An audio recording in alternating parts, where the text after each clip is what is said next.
Press the bell icon on the YouTube app to never miss a video from News Laundry.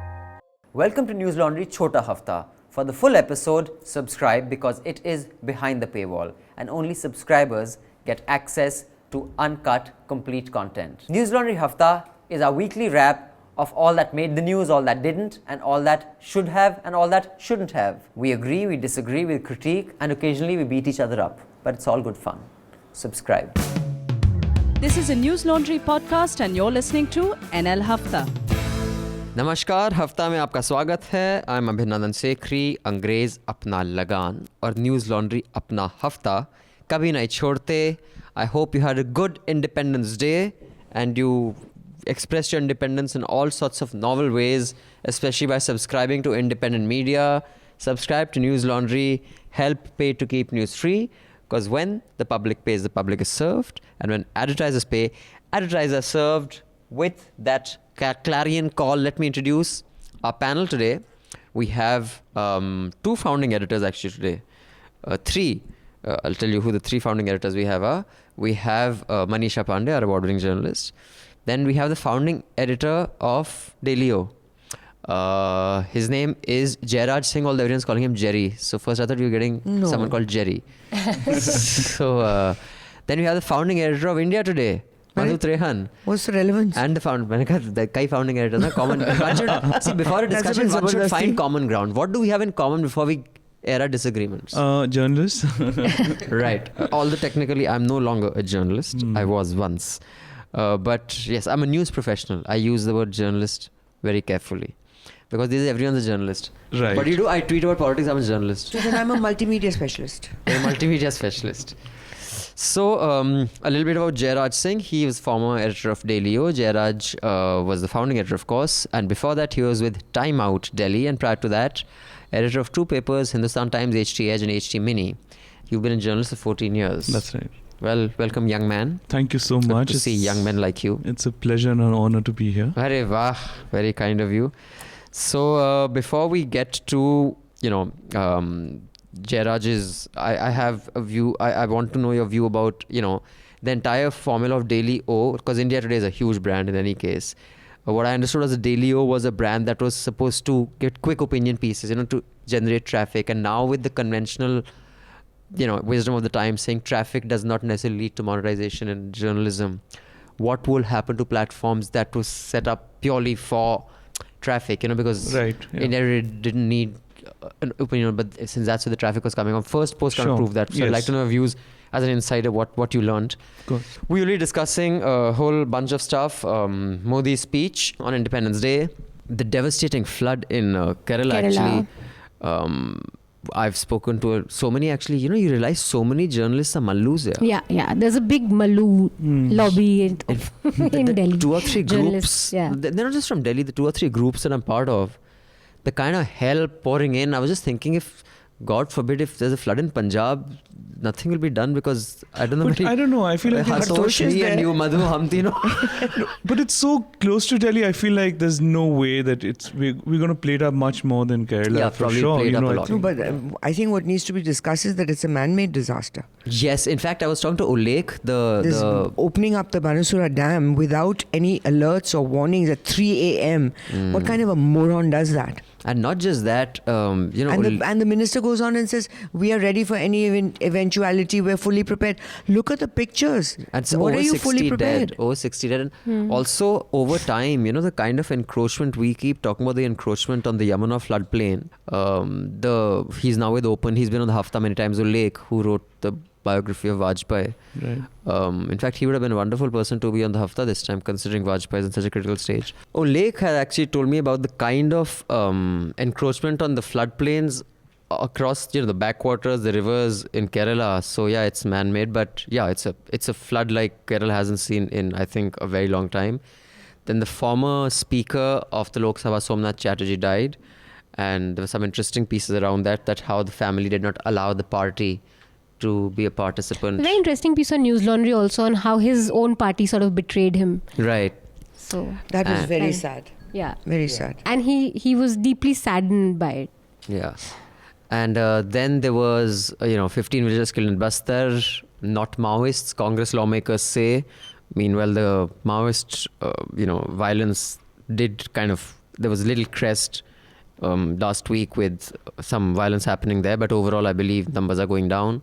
Then the Chief Secretary Anshu Prakash's assault case, a charge sheet filed against Chief Minister Kejriwal and Manish Sisodia, the same week when about 19 of 22 cases fell flat that Delhi police had filed on various AAP MLAs.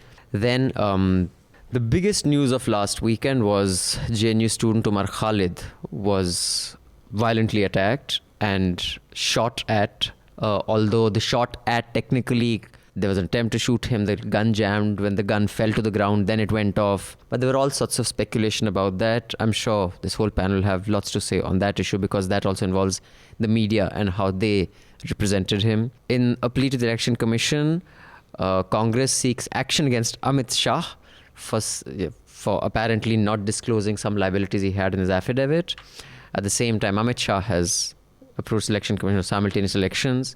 It appears that won't happen because the Election Commission says they don't have enough VVPAT to hold simultaneous elections across the country. They say at most 9 states. So chalo, that's good. And of course, I'm sure everyone will have a little bit of comment on Modi's scientific explanation of how you can make Gassing around. Gassing around. First, I just want to start off by asking the panel and Madhu, who is one of the most well-read people I know. S Naipaul died earlier last week, Madhu. And, ever since I was young, maybe in my teens and 20s, you hear S Naipaul padho, intelligent banna hai to padho. Agar party mein bolna hai, I read Naipaul to padhna padega na. So whatever, maybe I read him too early in life. But I read In Area of Darkness. That was the first book of his that I read, and I was very outraged, because when you're young, you're an Indian, how dare he say this, and how he starts off saying ki bhai tum sab keede ho, makode ho, tum sab mar jao type. Then I read Beyond Belief. And while of course his attention to detail and how he kind of analyzes that entire Malaysia and Suharto, he, Indonesia, Malaysia that he did, I was never convinced, though I didn't argue with people because everyone around me was very well read and they said Naipaul is one of the greatest writers. Why? I mean, fine, he was, no doubt he was amazing, but I didn't see anything in anything that I read that would put him in the league that he's put at. Explain to me, why is he revered like that? I mean, is it just a marketing thing? When he first came into notice of the people, there was no such thing as marketing. It really just happened. And this is my theory. There's no proof of it, but this is my theory. There is a certain group of post-colonial writers after independence, which would include Ved Mehta, Dom Moraes, Khushwant Singh, less so but somewhat, because he lived in India, so there's a difference. But Ved Mehta, Dom Moraes, this one, Naipaul, to me these were people, they were brown natives who were carrying on the colonial, post-colonial tradition of literally implementing the Macaulay idea, which is that he was the brown man who will explain the dirty natives to the white man and show to him that I am a native but I'm better than them. So I think starting with that premise, going into any country, and he started with India until he ran out of material in India, then he started going to other countries with the same sort of post-colonial view that I will report to the white man about the natives, on the natives. And because at one level he understood culturally the natives better than the white man. So he claimed, he claimed.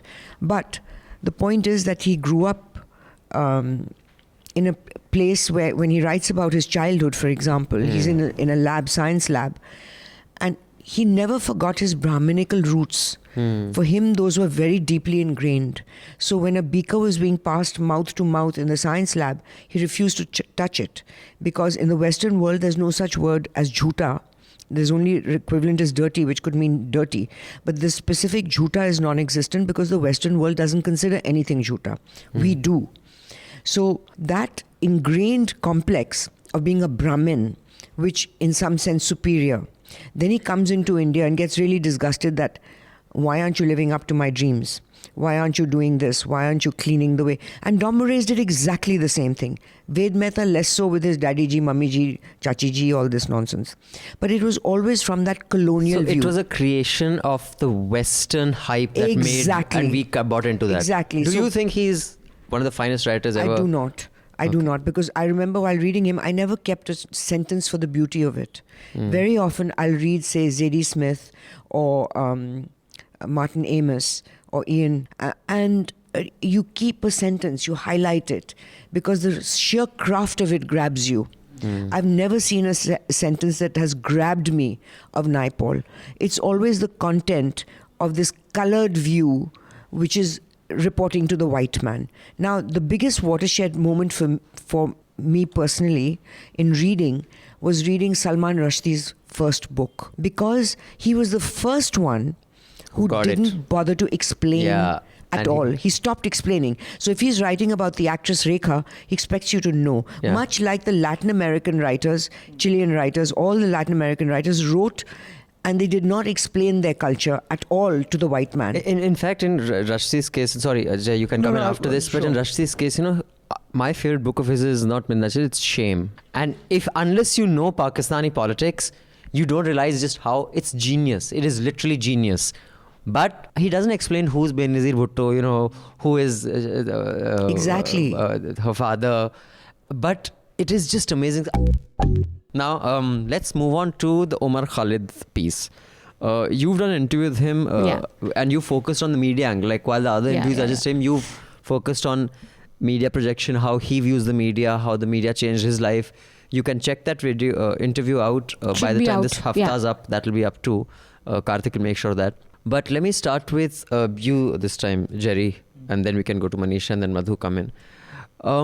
Did you feel that the attack on some sections of the media post this was excessive? I mean, there will always be excessive, but by and large, do you see any connection between what happened to Umar Khalid and the media's demonization of him?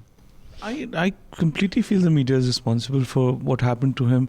We have demonized a person. We have, dehumanized him in the sense that, at the end of the day, he's a college student for, maybe into politics, but he has political thoughts. But I've seen some, where I've stopped watching television news. It's been a very long time. And I've seen the way these clips show about the anchors talking to him as if he's a terrorist or a criminal, and in these really vitiated, extremely us and then times, people think of them as Expendable. Exactly, and the fact is that look at the reaction that came out after the attack. People were justifying the fact that he should be he should have been killed, and this is what happens when you speak against India. And this whole notion that he was responsible for saying "tukde tukde ho jayenge," which there is no record of it, but for people, because of the media, it is firmly established that he's seditious and he wants to break this country and all these things. And I thought that it's, where else is this idea coming from, and what is this tukde tukde gang, which is, how can media Every third day, that's the hashtag on one of the exactly two moronic and channels. how can you allow that? Manisha, your understanding I of... think the media is absolutely responsible. We don't know who's done it, but irrespective of whatever comes out of Delhi Police's findings, you cannot... This is an absolute fact that the media has made his life really tough and has put him in grave threat, because just look at how he's been portrayed right from the beginning. The first time when he makes an appearance on Arnab's show in 2016, Arnab said, "You are more dangerous than a Maoist terrorist." Says that, you people like you're so dangerous.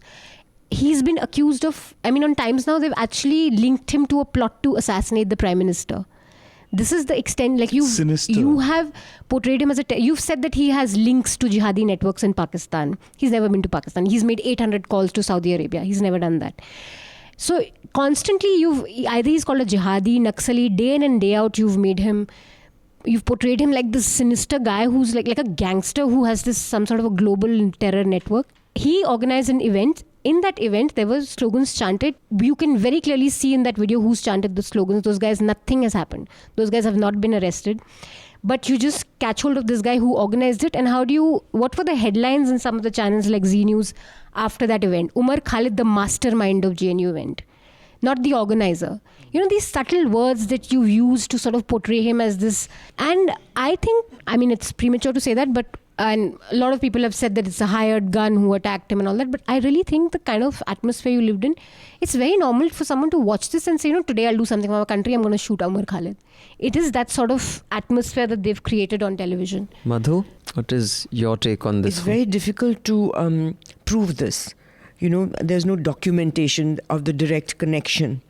But there are intangibles which are seriously important. So if somebody accuses like what Manisha has just said, I respect that. But the response to that would be that how do you prove it? Because there is no proof. It's just our own understanding of having seen all this, of channels accusing him rather violently of unsubstantiated activities. And it's the same old argument that how much does film or books or news influence people? And I think in context to this, there is a report in Mumbai Mirror on how 3 people have gotten together to go after what they call anti-national media. Now that again is a reflection of what Manisha is talking about. And one more thing, in the JNU case, 3 people were charged with sedition: Kanhaiya, Anirban, Umar Khalid. You have to make note of the fact that neither Kanhaiya nor Anirban have suffered as much as Umar has. No one is saying Kanhaiya calls Pakistan, because that's not believable. A Hindu, Kumar boy is the fact that he's Muslim. And Anirban. So it is absolutely got to do with the fact that he's Muslim. It's easy to say that, Umar Khalid will go to Pakistan. And he's definitely suffered for his identity and for his association with... Yeah. Okay, now if we could quickly come to Modi's speech. Madhu, you want to go first? Did you hear the full speech? What did you think about it? I think Anand Vardhan has written a piece on the speech on News Laundry. You can check that out. And Anand's analysis is that it was an election speech, but an effective election speech. Have I kind of... Yeah, and he said that his past 2 speeches had been very bureaucratic, but 2014 speech is what you can compare his speech with, where he's not speaking about specifics, but speaking about his broader mission for India, starting a dialogue with the citizenry. Did you hear that was it, his Madhu? analysis. I think what one is seeing from the reaction to the speech is that there is a slight disillusionment. People who were really excited from his first Red Fort speech is now there's a response which is not that enthusiastic. It's quite critical. There's a lot of sameness to it, claiming that 3 lakh children's lives have been saved or will be saved because of sanitation is really difficult to pinpoint that the figures taken out of the air are true. So I think he's stepping into areas which are, in today's climate, he should be aware that fact checks are what a lot of journalists will be doing, and he makes claims like that. It's a little, I think, problematic. I think there's a definite shift that in the response. So I'm not critiquing the press. I'm not critiquing the speech itself, but I'm looking at the response of what happened. Of his speech was. It was like there's too much of sameness to it. And he ignored demonetization. That's a big, which a lot of people pointed out. It's a tactical thing now. He knows he can't make that sound good because he said, anymore. "Phansi pe latka dena if it doesn't. Mujhe 50 din do." So when demonetization, by ignoring it, makes a statement that he doesn't really believe that people will believe it was a success. Right. No, I completely agree with Madhu. I think this is absolutely, it was a very boring and the same kind of thing, playing it safe. At the same time, he is known to use every opportunity to use it as an electoral sort of pitch, but there is a certain, I mean, there's sting out, you know. I mean, it's not like his effective, really sharp, really poignant stuff that he does. And the fact that, you know, I mean, my own, last organization, India Today, which had this round table with, editors and fact checkers, it just goes to show that there is no trust in it, what he's going to say. If you need fact checkers to see what the fact check the Prime Minister's speech. Exactly, then you know that he's a liar. I mean, let's not deny it. Then you know that he inflates and suggests figures that are not true. Yeah. What does that say about him? In fact, India Facts has done 2 pieces, but the kind of projections that he made that had electrification happened at the rate that UPA was doing it in 2013, had building toilets happen at the rate it would take another decade. They've said, no, that's not correct. So they've given the correct figures. But yeah, as usual, he gave wrong figures. Manisha, you have something to say on the speech? I think that I would judge it more by what it was silent on. Again, like this Prime Minister just doesn't want to go out of his way to ensure that his government is for really sabka saath, sabka vikas. You've had ministers garland lynchers. You've had, again, incidents of lynching. You continuously have your ministers talking ill about Muslims, about, you know, how if you leave Pakistan, I mean, you have to go to Pakistan if you want to eat cows and stuff like that. Why can't he just address this? Like, why can't you just say that I don't stand for this? I'm with minorities. My government is for everyone. He never wants to specify that, though he did it for women. Triple talaq and all that. Yeah, but that is, again, it's opinion of the base. Yeah. It's because if he says that, he'll be distancing the base and he'll cling to his base. Yeah. Now, if you could just move to the Kerala flood, I think, and here is where, you know, a lot of us trash social media and stuff. I haven't watched television in the last 3-4 days other than some stupid primetime debates where they're debating about everything other than the flood. The kind of coverage and the support that one sees on social media is phenomenal. I mean, and that is where I think social media really scores. In times like this, you see that there is enough, you know, people who use stuff for a good reason. Of course, they're the odd Hindu Samrat type Twitter handles who said this is a punishment for too many Christians and Muslims in Kerala. Right. But really? It's been posted by a few of them, and other journalists have picked up and said this is welcome to New India. But it is a flood like one hasn't seen forever. Do you think, one should expect more from the centre? And I don't want to make this political, but 100 crores Rajnath Singh has announced, whereas I think the damage is upwards of 3,000 crores, may even touch 4,000 crores. A lot of Malayalis who earn well, there are a lot of overseas, a lot of communities have come up who are sending money back home. What I find like in the coverage is this approach. It's a new approach, and I think other areas can learn from it, that how the community gets together. Of course, one saw that video of that cop carrying that child, which was really nice. Yeah. And his name, ironically, is Kanhaiya Kumar. Because when I saw the headline, Kanhaiya Kumar rescues child, I said, like, why is Kanhaiya Kumar rescuing children? And then I saw this thing. But your view, Madhu, on the coverage and social media's power really being this to kind of harness humanity in people? I think not enough focus has been made by the media on the cause of it. I think the guy who asked for the Bansura Dam to be opened should be arrested, should be charge sheeted. He can't get away with saying we are fully prepared to meet any eventuality. That's a lot of bull. It's just too serious a case to just put it off as a bureaucratic mistake. It's too huge. And that responsibility he should be accountable for it. And how and who did this? Why? Why open up 3 gates without any warning at 3 a.m.? It's just beyond any imagination how anyone could be that stupid and careless. Sure. But Manisha and Jerry, you think this kind of a disaster will make our reporting on the environment? Because while this is a short term, as opposed to reporting quarterly profits on the stock market, there's a difference in reporting on the economy. That's a long term approach.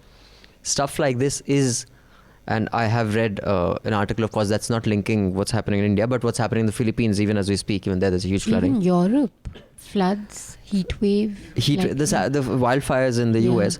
So now more and more mainstream news organizations are treating climate change as a serious beat. Look at the extent of it. You see the images of Kerala, in Kochi, for example. I mean, Kochi is a beautiful city. Yeah. And you're seeing water reaching the first floor, meaning the ground floor is completely, so you have to say 6 to 8 feet water.